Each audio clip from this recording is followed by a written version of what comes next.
Conversation with Rich and Dale. June 2021.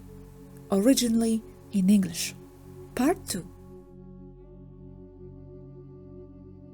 Yeah, I have a question about thought control and how it is for other races in our galaxy, and how this relates to the energy field around Earth. I ask because for us here to create a better reality, we have to stop thinking about what we don't want, and we have to learn how to control our thoughts. Any tips? And how is it for other races off Earth? Yes, but not easily said in a few sentences. It is a process to go through just to explain this.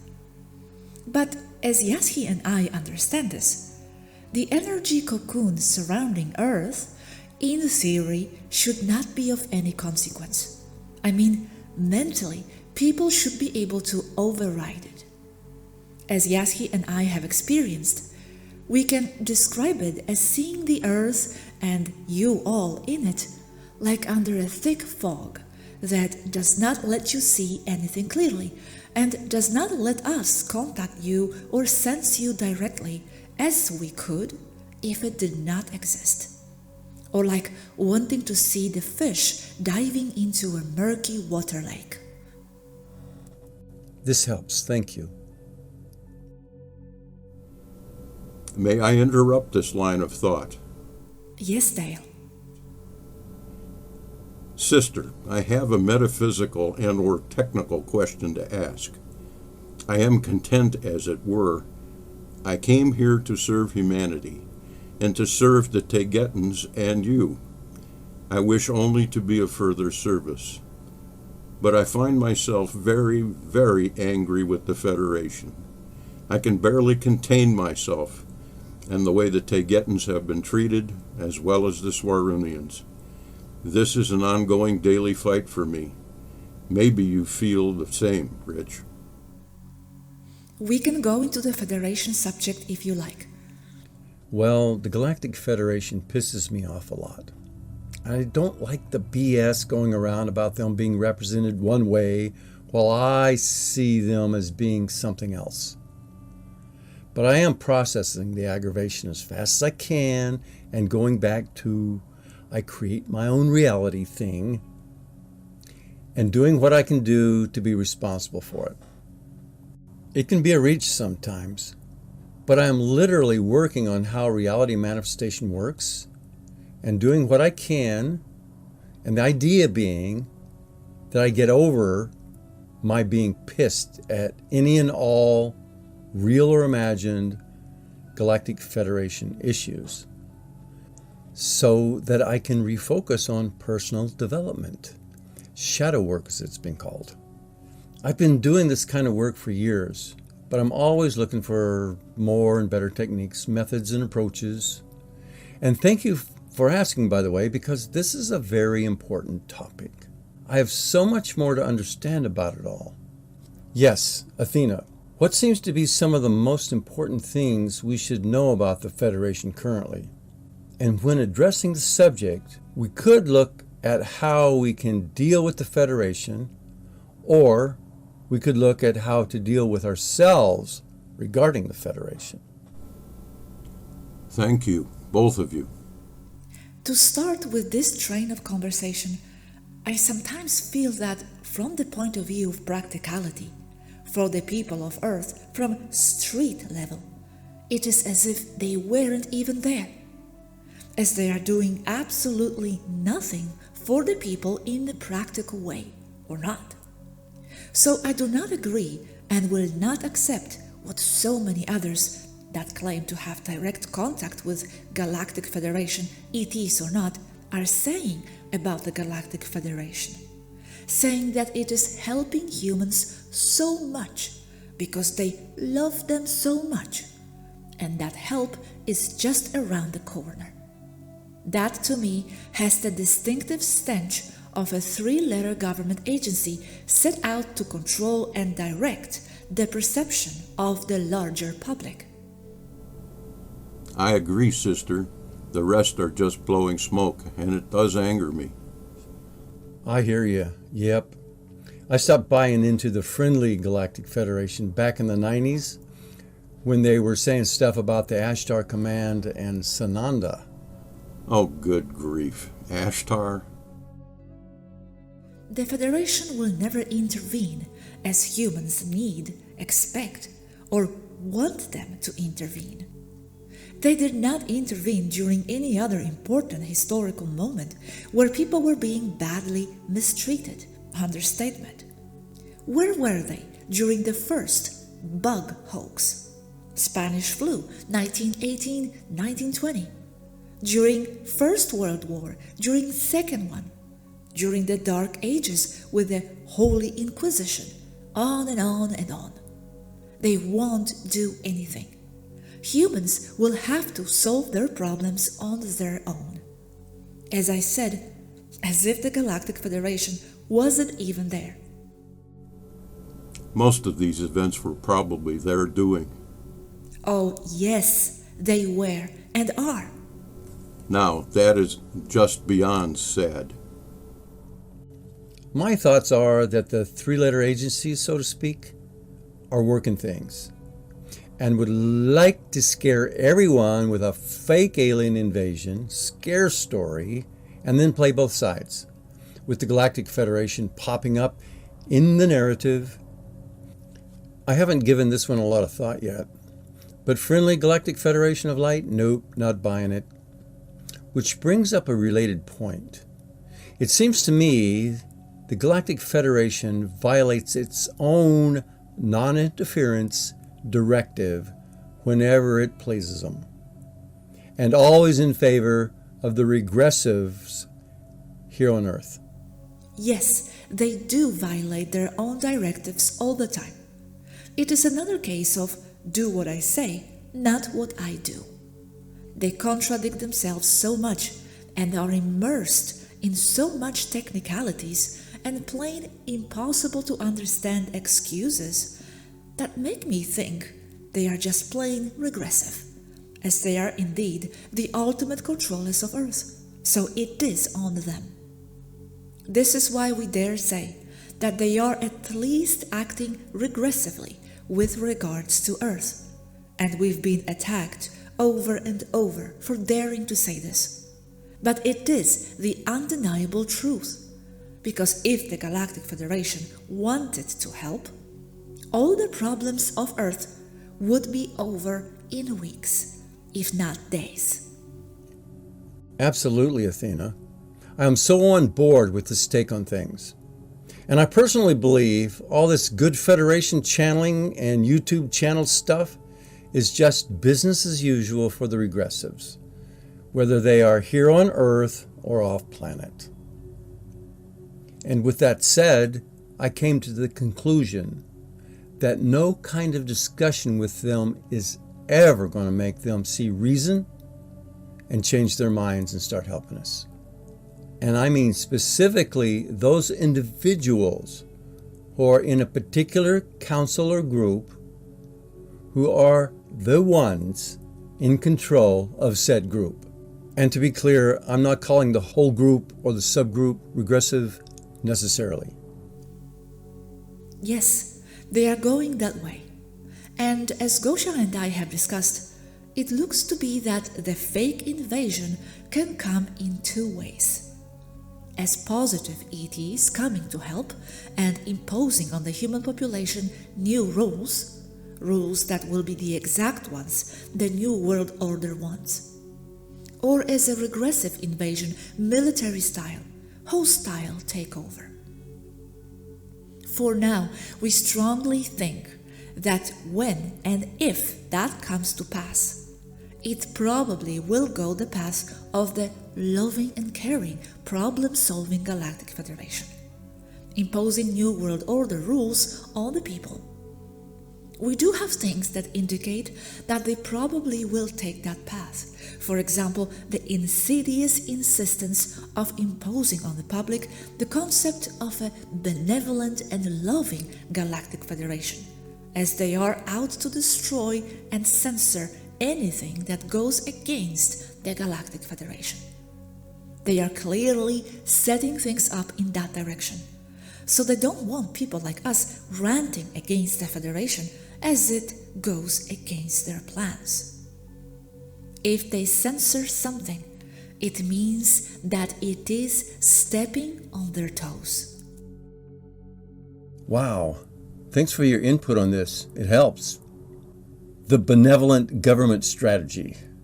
We are here to help, along with the problem reaction solution trick they like to use over and over again, because they have been very successful with it. Sounds like the way they'll go with all this.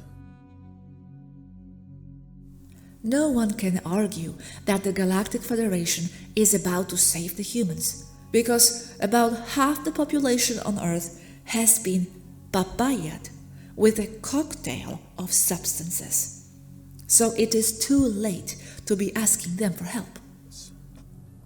Theoretically, it's possible that each individual on Earth who can see through this pandemic thing and the good Galactic Federation BS, they could each, from their own perspective, create a better reality and outcome for the entire planet. Meaning from the perspective of their individual reality, which would include their idea that there is the rest of humanity here as well.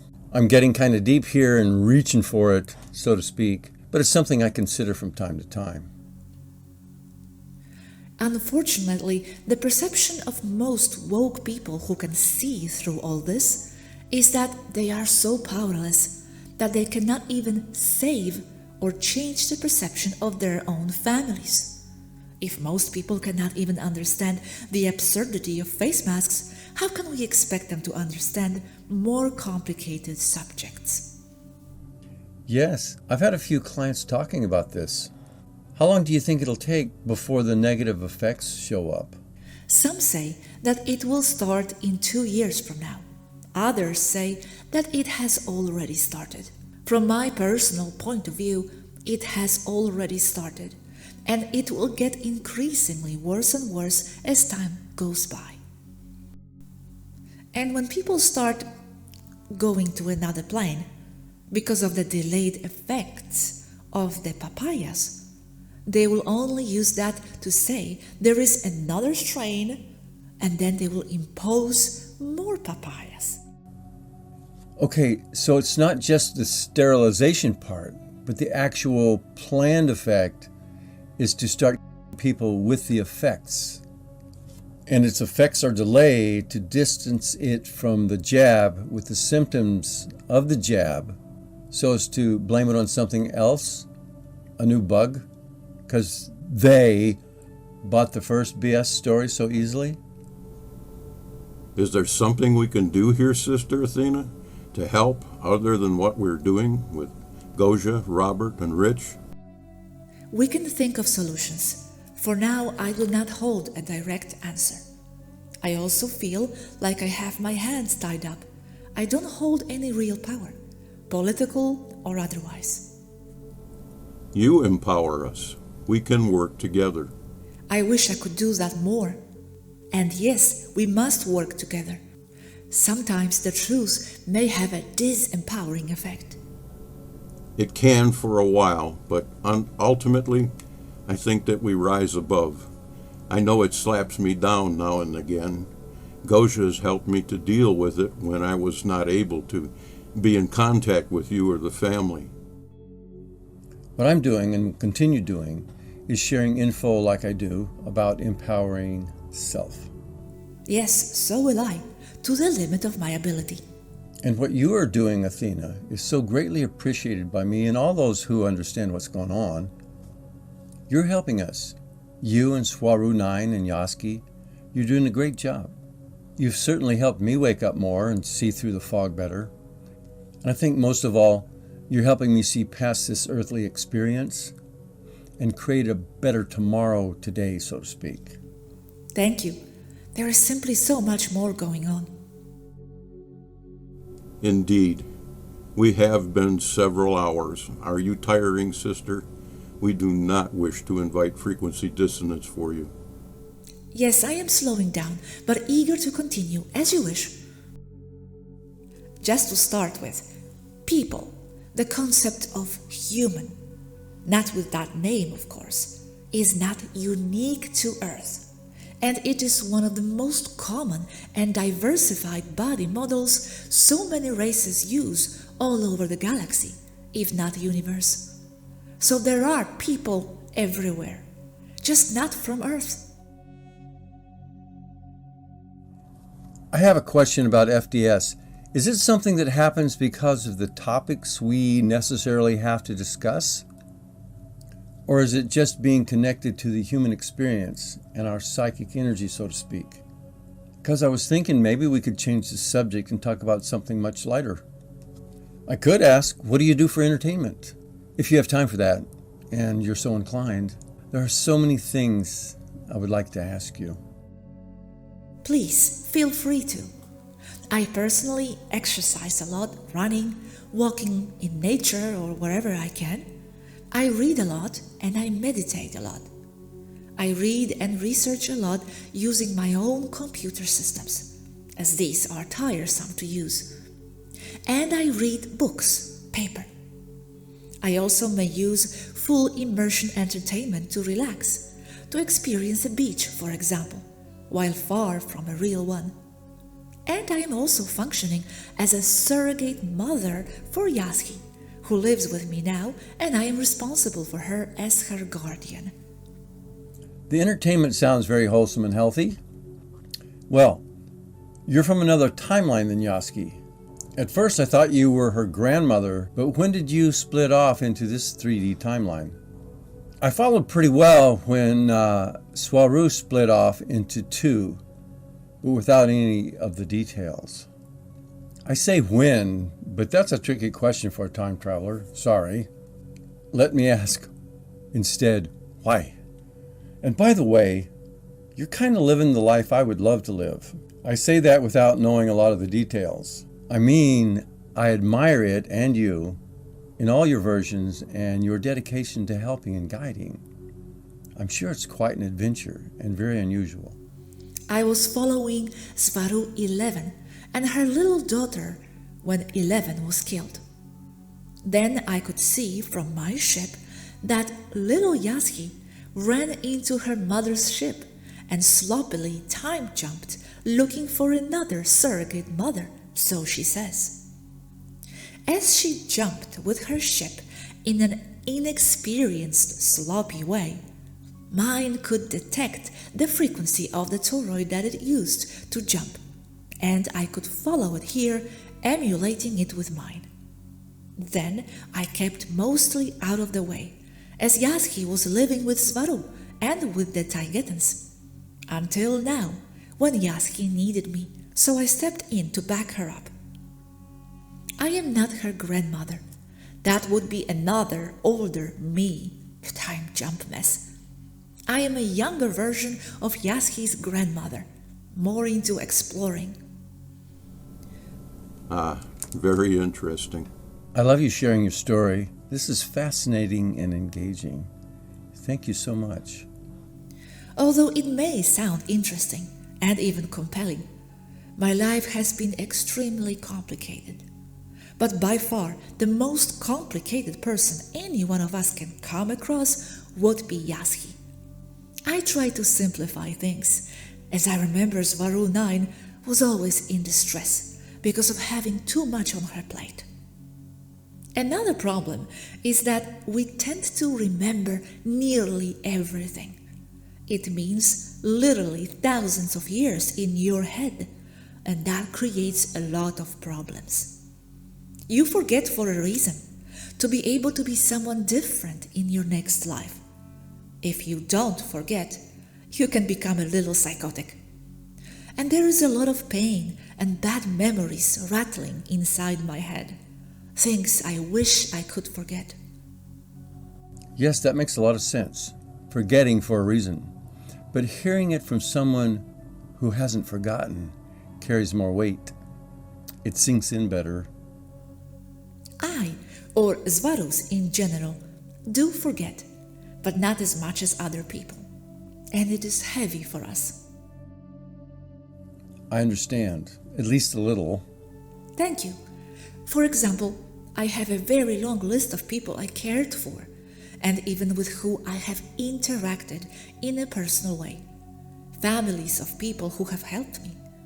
I have in my mind's eye the memory of their smile, of their little kids running around. I remember their house, how it was inside. I remember where they kept their cutlery. The problem is that the date is 1530. If you ever just want to talk about some of this stuff, to get it said, to talk it out, maybe I'm not qualified, but I'm here for you. I care dearly about you and the TAYGETANs, and maybe this isn't the kind of thing you would find necessary, so I hesitate to offer, but I am a good listener. Thank you so much. That would be nice. Time travel is not difficult. It is the very same process of hyperspace. If you can go from point A to point B in space faster than light, then you can time jump with the same effort.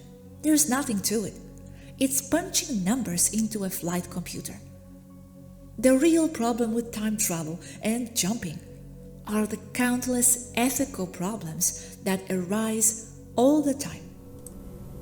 You experience the past, present, and future simultaneously, do you not? Sort of.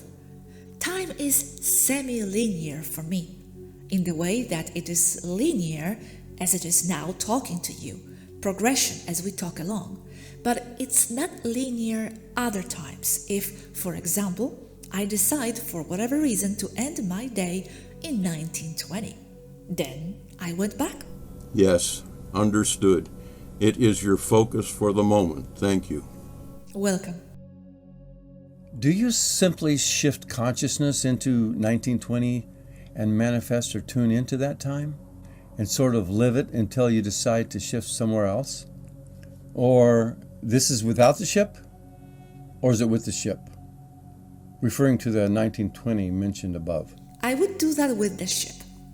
All I need is a time map that is a location map, but not as in locations, but as in frequency, like in stellar navigation.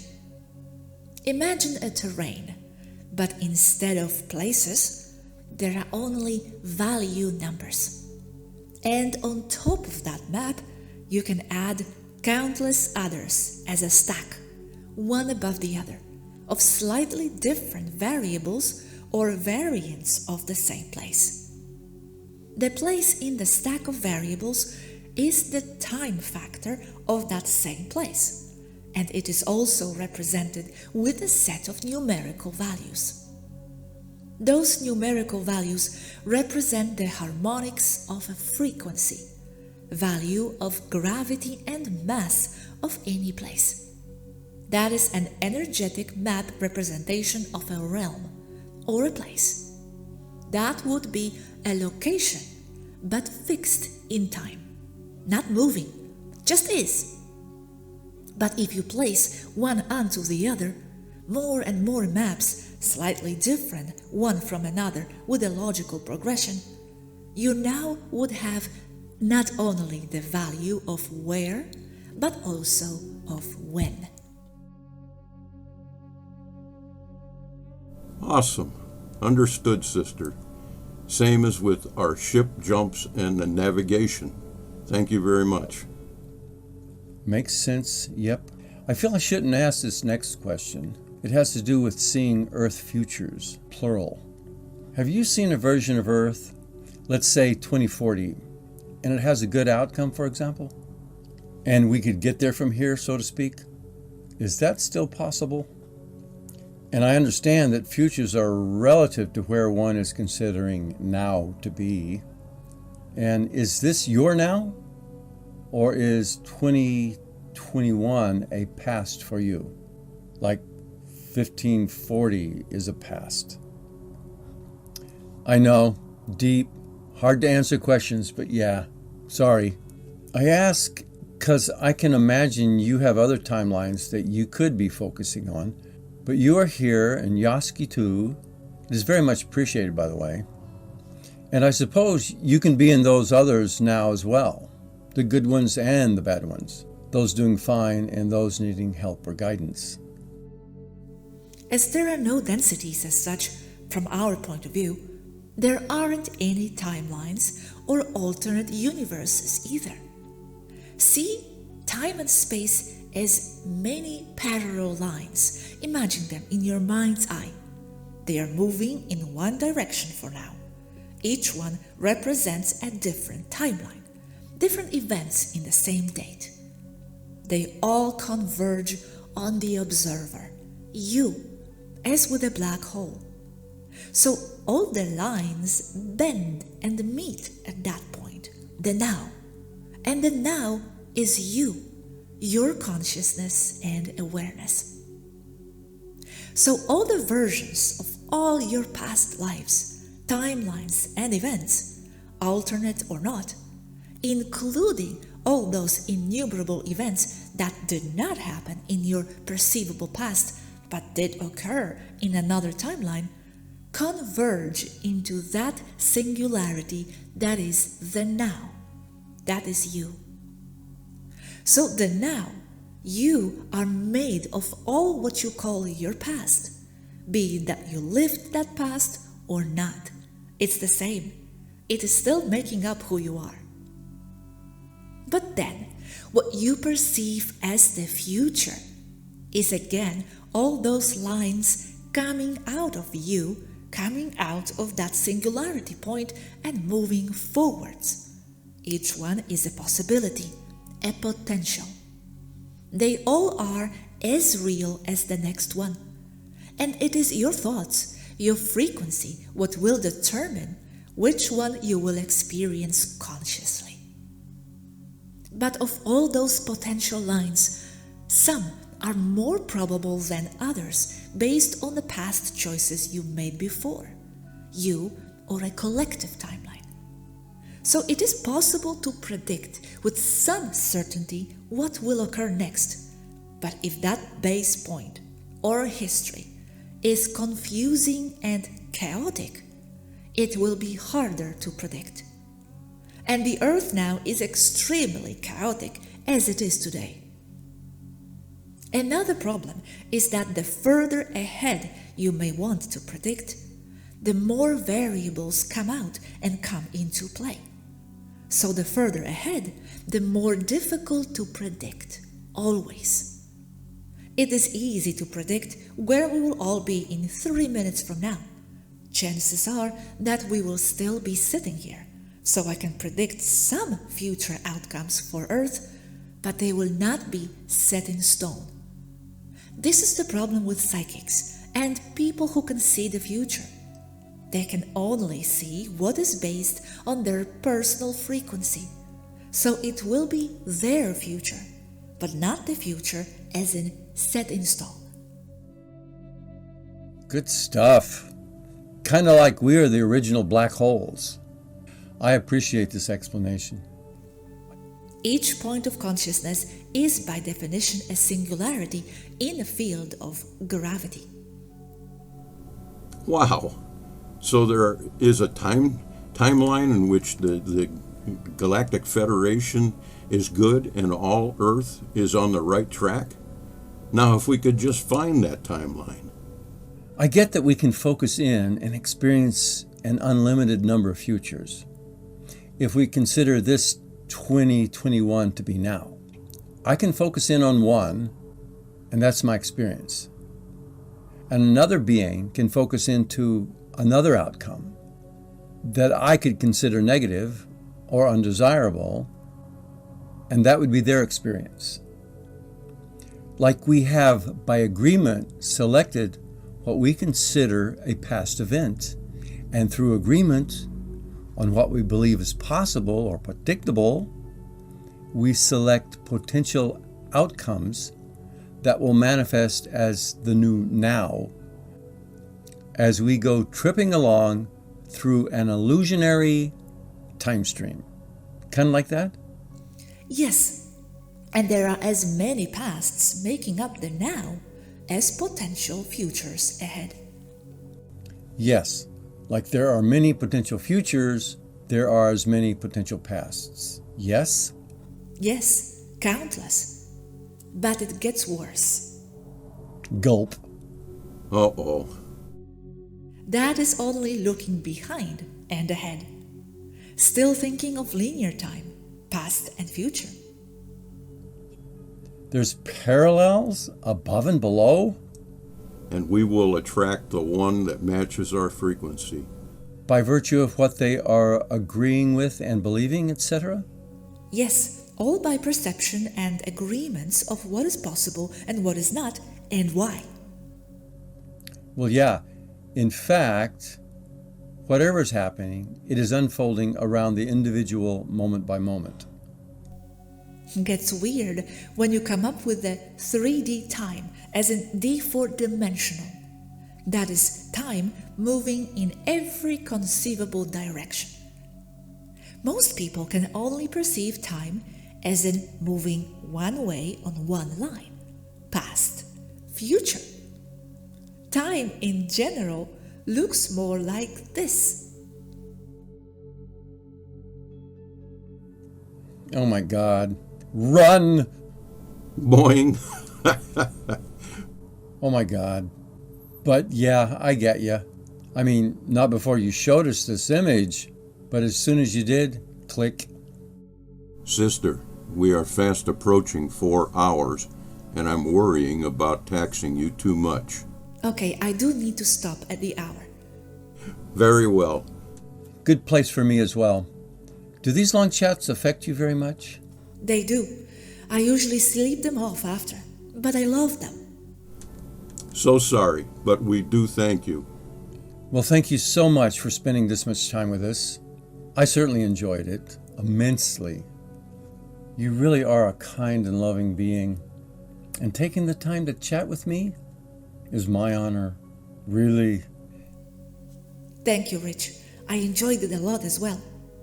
Dale, I know you had a technical chat with Yaski about many things, among them plasma turbine engines. I have an update about engines I'd like to give whenever possible.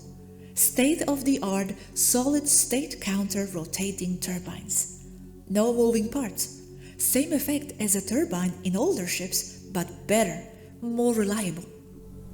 I am at your service, sister. Please let me know when. Thank you. Hope we can do this again some other time. I have one last windy statement before we stop. Please forgive me, sister, as I know I send telepathic contact to you and little sister Yazi relatively often. I am trying not to tax either of you. However, I have one final request, Sister Athena. Please send my love to little sister Yazi, and to yourself, of course. I ask both of you to befriend me on this server so I may send a simple message now and then. I promise not to abuse this privilege, but would appreciate contact once in a while. This helps me to stay in service. Further, I am always here if either of you should need me in any way or my help in any way. Other than that, I thank you with all my heart for coming and chatting today. It has been an honor. I remain in service, and my best to our crew and HRH Princess Alanum. Rich, it's also been a pleasure to meet and chat with you, so thank you. I look forward to chatting with you again. As always, the same with you, G. Of course, Dale. Thank you very much as well. We will befriend you. Thank you, Dale. A pleasure meeting you as well. Thank you very much. I am very pleased to meet you both. Have a nice time. And tell Yaski I said hello. I look forward to chatting again with her, if and when the time is appropriate and convenient. Thank you. I will tell her. Bye, Athena. Take care. Bye, Rich. Take care.